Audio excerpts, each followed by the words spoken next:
Hey geographers, thanks for tuning in. If you're watching this and you haven't been part of class, there's a couple steps in here that you'll need to do via email to make sure that you can do this project. So we're going to talk about this world culture project that we're going to work on for the next few days.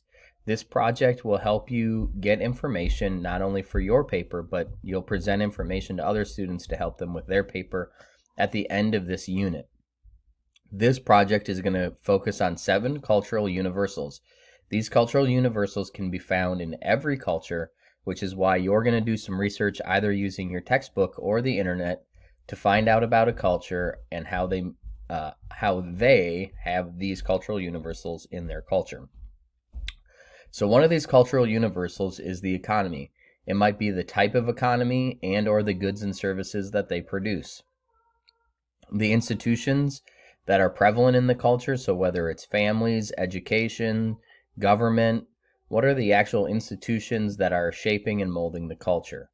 In terms of the arts, do they have theater? Do they have music? Do they have literature? What's the most prominent type, or what makes that culture unique in terms of the arts? What type of language do they speak? Do they have their own language? Did they adopt another language through diffusion? The environment. This isn't only about what environment is present, but how is the environment shaping the culture? And then recreation. What type of things do they do for fun? So if we look at American culture, we might talk about professional sports. Last but not least is their beliefs, whether these are values that they hold as a culture, customs, or a religion that is throughout this culture would be what you put in beliefs. So these are the items that we'll be looking for in your actual assignment. And then you'll choose one of them to write about in the final paper for this unit. In terms of a timeline, we're going to do topic selection on the 3rd and the 4th, which is Thursday and Friday. You'll have that Thursday and Friday then to do some research. You'll also have some time to research over the weekend. On December 7th and 8th, which is Monday and Tuesday, we'll review your notes, organize your information, and begin creating the presentation if we have time. If you're not done researching, you'll have a little bit more time to research.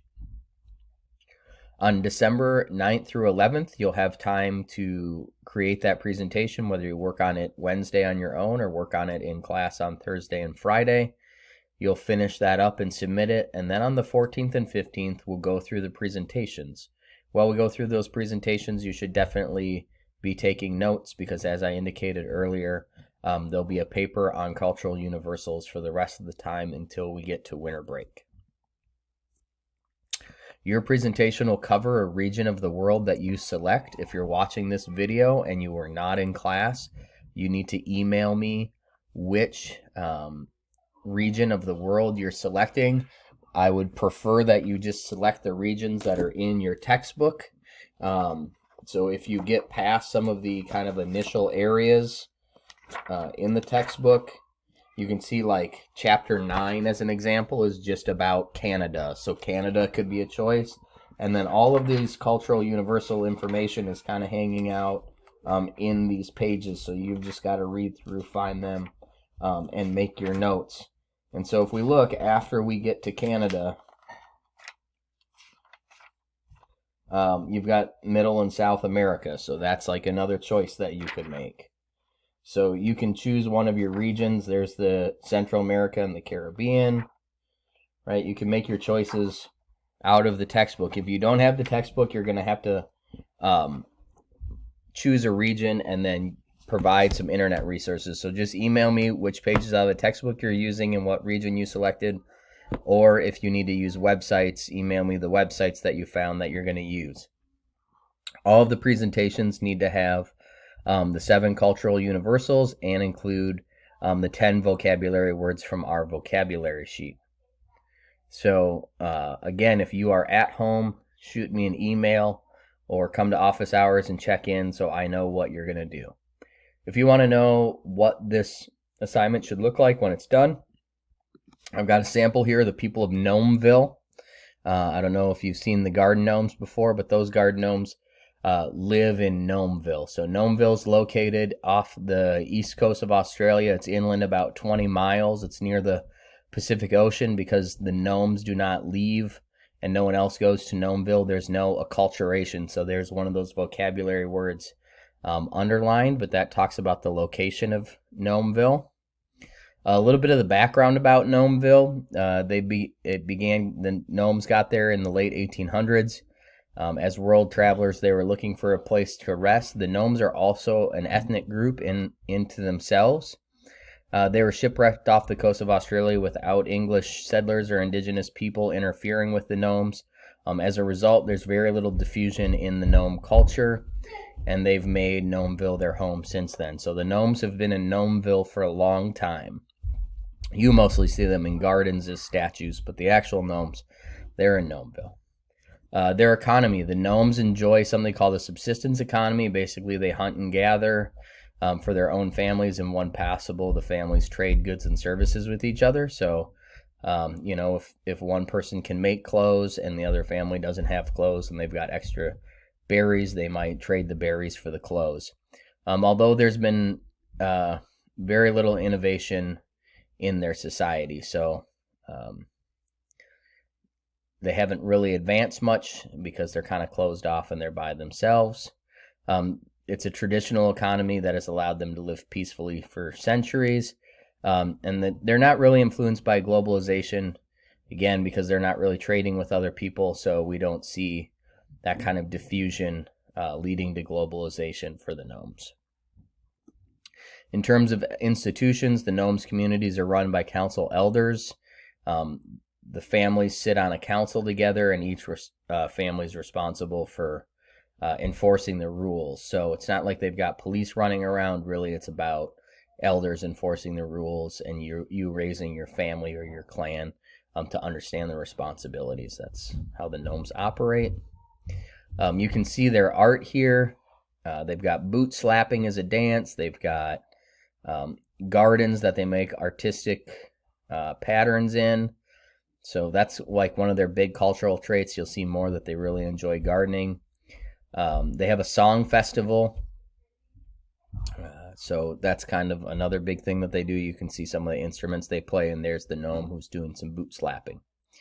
The language, they obviously speak English. They left the rest of the world and they can speak English, but they also have their own language, and there's how you say goodbye.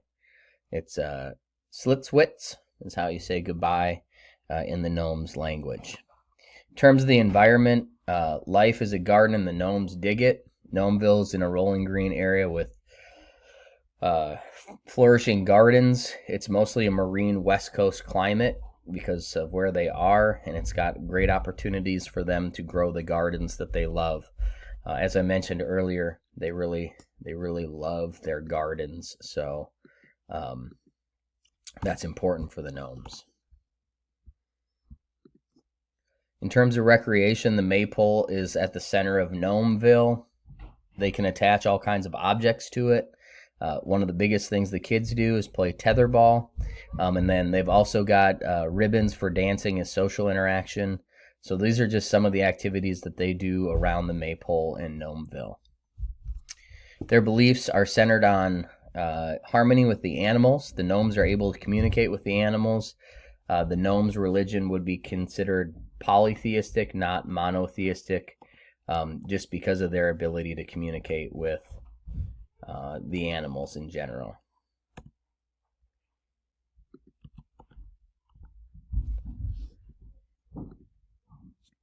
In conclusion, the gnomes live a quiet life in eastern Australia. They've got a traditional lifestyle. They don't interact a lot with humans, so again, not a lot of diffusion, no globalization, and they continue to living their traditional dress and wearing those awesome gnome hats. That's one thing that they're able to make and trade with each other in their traditional economy. So a very traditional life. That's just an overview of the gnomes. You can see some of the ideas that are on here. You can see how the key words are underlined. In terms of being evaluated, the rubric's pretty straightforward. A description of the region's culture, examples from all 7 cultural universals, and has at least 9 sides with content and pictures.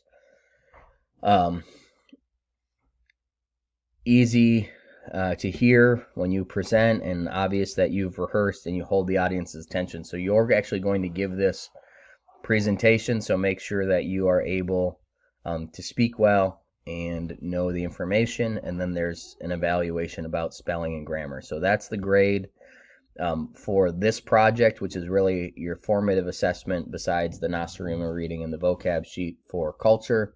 And then when this is done, like I said, the summative assessment will be a writing assignment on just one of these cultural universals and how we see them throughout the world. So the assignment itself is in here, World Culture Project Assignment. When you open it up, you'll notice that there's a template there for you. You can add and subtract to this template as you see fit.